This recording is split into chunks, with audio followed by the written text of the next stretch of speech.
I just want to give you a view of the Hawkins guitar binding jig, just a quick look at things. As you can see, this handle right here, and I'm shooting this video as I'm talking, this handle right here moves the arm, and basically at any point, no matter what, your router remains consistently level.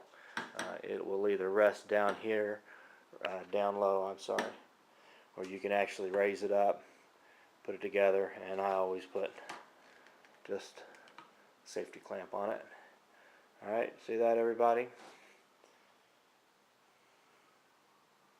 That's the base of it.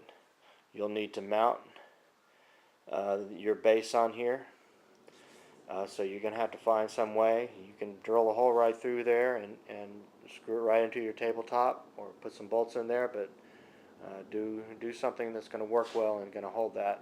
Give yourself at least, 2.5 to 3 inches here in this area right in here, so that you have enough of a platform. That should be fine. It's not a heavy instrument. It's nothing that you have to force. Everything just kind of flows together when you're using it the right way. The other thing you got to look at is how your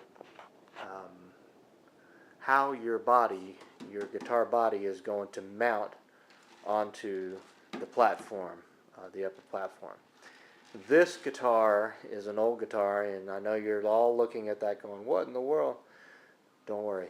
This guitar is actually the first guitar I ever built, about, I guess, 17 years ago, something like that. And I'm actually going to dismantle it and reuse some of this wood here,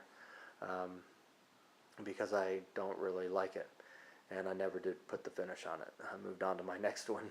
So anyway, that's why I have that like that. If you are someone who builds without a mold, or if you want to use this system to mount the guitar body on there, it'll work great. It's surprising how steady that body is on there, because it's resting on a pad also. So you're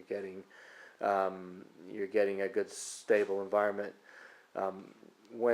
If you want to do this, you can do it, but you have to put your end graft on the guitar after you do your binding channels, or you're going to have obviously a hole right through your end graft. So if you're going to do that way, that's fine. And on the other end, same thing. You have to figure out how you're going to mount it, and that depends on how you build. I build a bolt-on neck that's different than anybody else's, and then on occasion a dovetail, but I prefer my bolt-on, so I can do it this way, or I can do mine the other way. The other way to do it would be to actually use your guitar body mold if you build with a mold. And when you use that guitar body mold, you just want to slide that guitar body mold down a little bit, and then basically you'll want to drill holes right in this platform here, so that the screws go up into the mold, and then you can actually adjust the mold that way. You'll need some long screws to do that, but you want to have a system that's going to allow you to do something that's very important, and that is to level this with a level.